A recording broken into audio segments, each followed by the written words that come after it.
Hello everyone, welcome back GK GS online practice hub. इस video में हम discuss करने वाले हैं जनरल स्टडीज यानी सामान्य अध्ययन के इंपॉर्टेंट क्वेश्चंस पर। ये क्वेश्चंस आपकी सभी प्रतियोगी परीक्षाओं के लिए हेल्पफुल होंगे, तो बने रहिएगा हमारे साथ कंप्लीट वीडियो तक।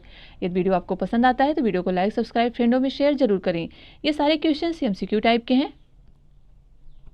चलिए क्वेश्चन स्टार्ट करते हैं। हिम तेंदुआ परियोजना कब शुरू की गई थी? इस क्वेश्चन के ऑप्शंस हैं A 2008, B 2009, C 2010, D 2011। इस क्वेश्चन का राइट विकल्प हो जाएगा ऑप्शन बी, जनवरी 2009 में हिम तेंदुआ परियोजना की शुरुआत की गई। हिम तेंदुआ एक उच्च हिमालय की प्रमुख प्रजाति है जिसे संकटग्रस्त प्रजाति में शामिल किया गया है IUCN द्वारा। इसे रेड डाटा बुक में भी शामिल किया गया है। भारत के हेमिश नेशनल पार्क में सबसे ज़्यादा हिम तेंदुआ पाए जाते हैं। चलते हैं नेक्स्ट क्वेश्चन पर। निम्नलिखित में से कौन सा व्यक्तित्व मीरातुल अखबार से संबंधित है? इस क्वेश्चन के ऑप्शंस हैं A दादा भाई Naoroji, B Girish Chandra Ghosh, C Dwarkanath Tagore, D राजा राम मोहन राय। मीरातुल अखबार का संबंध है राजा राम मोहन राय से। राजा राम मोहन राय को भारतीय पुनर्जागरण का अग्रदूत कहा जाता है।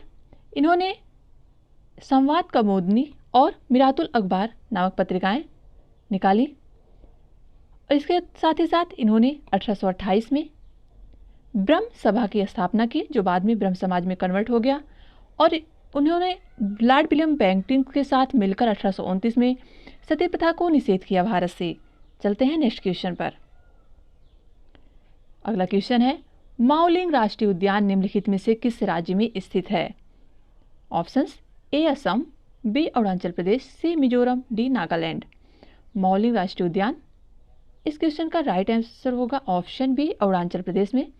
अरुणाचल प्रदेश में माओलिंग राष्ट्रीय उद्यान। और दूसरा है नामदफा राष्ट्रीय उद्यान। याद रखिएगा, नामदफा राष्ट्रीय उद्यान, ये भी इंपॉर्टेंट है। कई बार एग्जाम में पूछा है कि नामदफा राष्ट्रीय उद्यान किस राज्य में है, तो अरुणाचल प्रदेश। अगला क्वेश्चन है, संगीत कलानिधि अवार्ड किस संगीत के लिए दिया जाने वाला सर्वोच्च अवार्ड है? ऑप्शंस A कर्नाटक संगीत, B तमिल संगीत, C ओडिसी संगीत, D उपयुक्त में से कोई नहीं। संगीत कलानिधि अवार्ड कर्नाटक संगीत से संबंधित है। यह कर्नाटक संगीतकार को वार्षिक रूप से सम्मानित किया जाने वाला एक प्रकार का पुरस्कार है। यह मद्रास संगीत अकादमी द्वारा दिया जाता है और इसकी शुरुआत 1942 में की गई। चलते हैं नेक्स्ट क्वेश्चन पर। संविधान में राज्यसभा के सदस्यों की अधिकतम संख्या कितनी निर्धारित की गई है? इस क्वेश्चन के ऑप्शंस है A 245, B 230, C 250, D 238। भारतीय संविधान में राज्यसभा के सदस्यों की अधिकतम संख्या 250 हो सकती है, वर्तमान में 245 है। भारतीय संविधान के अनुच्छेद 80 के तहत राज्यसभा के सदस्यों की संख्या कितनी है? 250। राज्यसभा भारतीय संसद का उच्च सदन है। इसमें टोटल 250 सदस्य हो सकते हैं, वर्तमान में 245 है। और राज्यसभा के जो पदेन सभापति होते हैं वो होते हैं उपराष्ट्रपति। यह एक अस्थायी सदन है। चलते हैं नेक्स्ट क्वेश्चन पर। अगला क्वेश्चन है, मेक इन इंडिया कार्यक्रम की शुरुआत कब हुई थी? इस क्वेश्चन के ऑप्शंस हैं A 2014, B 2015, C 2016, D 2017। यह क्वेश्चन अभी हाल में UPPCS में पूछा गया था। मेक इन इंडिया शुरुआत की गई 25 सितंबर 2014 को और इसका जो उद्देश्य है मैन्युफैक्चरिंग को बढ़ावा देना। चलते हैं अगले क्वेश्चन पर। संप्रति निम्नलिखित में से किन देशों के मध्य होने वाला अभ्यास है? A भारत और नेपाल के बीच होता है, B भारत और बांग्लादेश, C भारत और चीन, D भारत और श्रीलंका। इस क्वेश्चन का राइट विकल्प होगा ऑप्शन बी भारत और बांग्लादेश के बीच संप्रति नौसैनिक अभ्यास होता है। इस अभ्यास के 9वें संस्करण का आयोजन, ये आपके लिए ज़्यादा इंपॉर्टेंट है, मेघालय के उमरोई में किया गया। याद रखिएगा, संप्रति एक्सरसाइज भारत और बांग्लादेश के बीच होता है और जो 9वां संस्करण हुआ वो मेघालय के उमरोई गांव में हुआ है। चलते हैं अगले क्वेश्चन पर। संयुक्त राष्ट्र यानी यूनाइटेड नेशन का मुख्यालय कहाँ स्थित है? इस क्वेश्चन के ऑप्शंस है A New York, B Geneva, C Washington DC, D Vienna. इस क्वेश्चन का राइट विकल्प होगा option A New York. United nation यानी संयुक्त राष्ट्र संघ की स्थापना 24 अक्टूबर 1945 को की गई। यह एक प्रकार का अंतर सरकारी संगठन है जिसका मुख्यालय न्यूयॉर्क में है और इसमें जो सदस्य देश हैं 193, याद रखिएगा 193 सदस्य है। दक्षिणी सूडान जिनकी राजधानी है जूबा। चलते हैं अगले क्वेश्चन पर।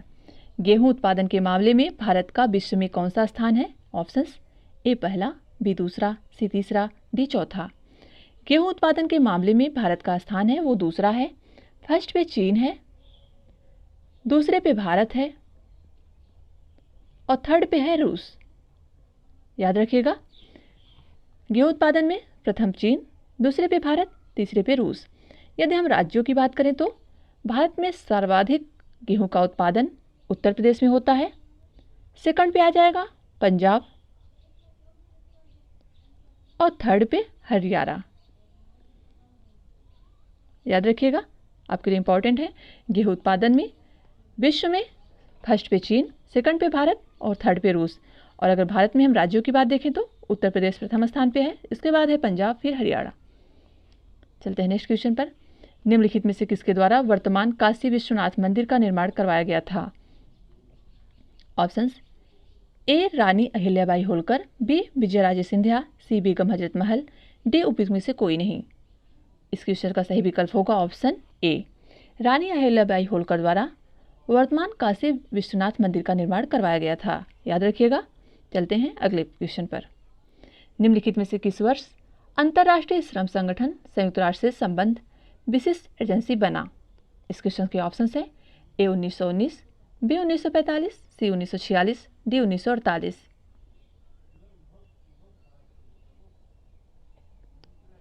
इस क्वेश्चन का राइट आंसर है ऑप्शन सी 1946 में अंतर्राष्ट्रीय श्रम संगठन यानी इंटरनेशनल लेबर ऑर्गेनाइजेशन संयुक्त राष्ट्र से संबंध विशिष्ट एजेंसी बना।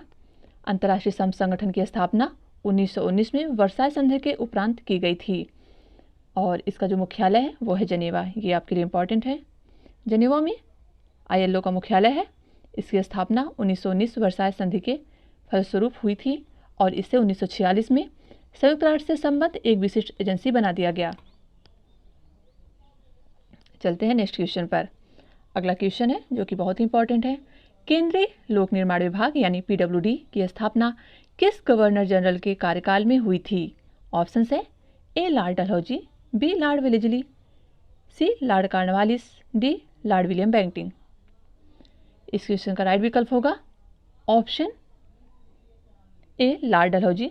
1854 में लॉर्ड डलहौजी द्वारा केंद्रीय लोक निर्माण विभाग की स्थापना की गई थी। यदि आपसे पूछा जाता है केंद्रीय लोक निर्माण विभाग किस मंत्रालय के अधीन कार्य करता है तो इसका आंसर होगा आवासन एवं शहरी मंत्रालय के अधीन केंद्रीय लोक निर्माण विभाग कार्य करता है। चलते हैं नेक्स्ट क्वेश्चन पर। अगला क्वेश्चन है निम्नलिखित में से किसके द्वारा न्यूनतम वायु प्रदूषण होता है? इस क्वेश्चन के ऑप्शंस हैं ए केरोसिन, बी हाइड्रोजन, सी कोयला, डी डीजल। इस क्वेश्चन का राइट विकल्प होगा ऑप्शन बी हाइड्रोजन। हाइड्रोजन आवर्त सारणी का पहला और सबसे हल्का तत्व है। हाइड्रोजन स्वच्छतम दहन वाला ईंधन है। इसके जलने से जल या जलवाष्प का उत्सर्जन होता है, इसलिए यह न्यूनतम वायु प्रदूषण वाला तत्व माना जाता है। चलते हैं नेक्स्ट क्वेश्चन पर। राष्ट्रीय पेंशन प्रणाली NPS की शुरुआत किस वर्ष हुई थी? Options A 2003, B 2014, C 2005, D 2006। राष्ट्रीय पेंशन प्रणाली की शुरुआत 1 जनवरी 2004 को हुई। ऑप्शन बी राइट होगा। अगला क्वेश्चन है निम्नलिखित युग्मों पर विचार कीजिए। एक तरफ देश है, दूसरी तरफ राजधानी। तजाकिस्तान की राजधानी है दुशांबे।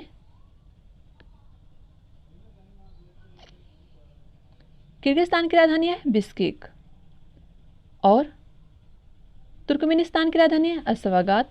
कजाकिस्तान की राजधानी नूर सुल्तान। इस प्रकार हमारा राइट आंसर हो जाएगा ऑप्शन ए। केवल 1 और 2 इसमें सही है क्योंकि तजाकिस्तान की राजधानी दुशांबे और किर्गिस्तान की राजधानी है बिश्केक और अन्य 2 सही नहीं विकल्प मैच हैं। चलिए वह राजधानी देख लेते हैं हम। मध्य एशिया के देश एवं उनकी राजधानियाँ। ये राजधानियाँ बहुत ही इंपॉर्टेंट है। तजाकिस्तान की राजधानी है दुशांबे, किर्गिस्तान की राजधानी है बिश्केक, तुर्कमेनिस्तान की राजधानी है अश्गाबाद और कजाकिस्तान की राजधानी है नूर सुल्तान और उज्बेकिस्तान की राजधानी है ताशकंद। ये पांचों ही राजधानी आपके लिए इंपॉर्टेंट है। अब आपको बताना है कि इंडोनेशिया की राजधानी वर्तमान में क्या है। कमेंट बॉक्स में आपको इसका आंसर देना होगा कि इंडोनेशिया की वर्तमान में राजधानी क्या बनाई गई है। चलते हैं नेक्स्ट क्वेश्चन पर। निम्नलिखित में से किस स्थान पर द्वितीय बौद्ध संगीति आयोजित हुई थी। इस क्वेश्चन के ऑप्शन हैं ए राजगृह, बी पाटलिपुत्र, सी वैशाली, डी कुंडलवन। इस क्वेश्चन का राइट विकल्प हो जाएगा द्वितीय बौद्ध संगीति कालाशोक के शासनकाल में हुई थी। कहाँ पे हुई थी? ऑप्शन सी वैशाली में। चलिए देख लेते हैं चारों बौद्ध संगीतियों को। अब तक बौद्ध धर्म में कुल 4 बौद्ध संगीतियाँ हुई हैं। प्रथम बौद्ध संगीति राजगृह में हुई। किसके शासनकाल में हुई? तो अजातशत्रु के। उस समय अध्यक्ष थे महाकश्यप और इसमें किया क्या गया महत्वपूर्ण कार्य? इसमें बुद्ध के उपदेशों को सुत्त पिटक तथा विनय पिटक में अलग कर अलग अलग संकलित किया गया था। याद रखिएगा, प्रथम बौद्ध संगीति राजगृह में। किसके शासनकाल में? अजातशत्रु। अध्यक्ष थे महाकश्यप और इसी में बुद्ध के उपदेशों को सुत्त पिटक और विनय पिटक में अलग अलग कर दिया गया था। दूसरी बौद्ध संगीति हुई वैशाली में, जो क्वेश्चन में पूछा है।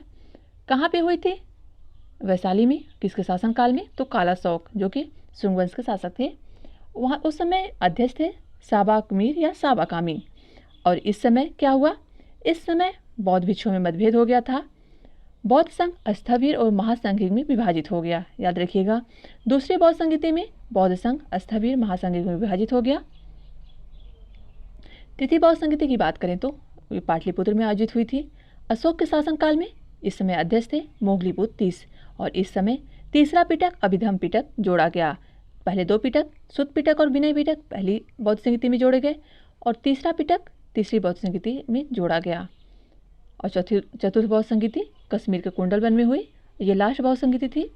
यह कनिष्क के शासनकाल में हुई। उस समय अध्यक्ष थे वसुमित्र और इसमें क्या हुआ? इसमें महत्वपूर्ण विभाजन हुआ बौद्ध धर्म में। इसमें बौद्ध धर्म 2 संप्रदायों में विभाजित हो गया और वो संप्रदाय कौन थे? हीनयान और महायान। हीनयान जो बौद्ध धर्म को यथावत मानने वाले थे। महायान जो बौद्ध धर्म में बदलाव करने के बाद बौद्ध धर्म को मानने लगे, उन्हें महायान कहा गया।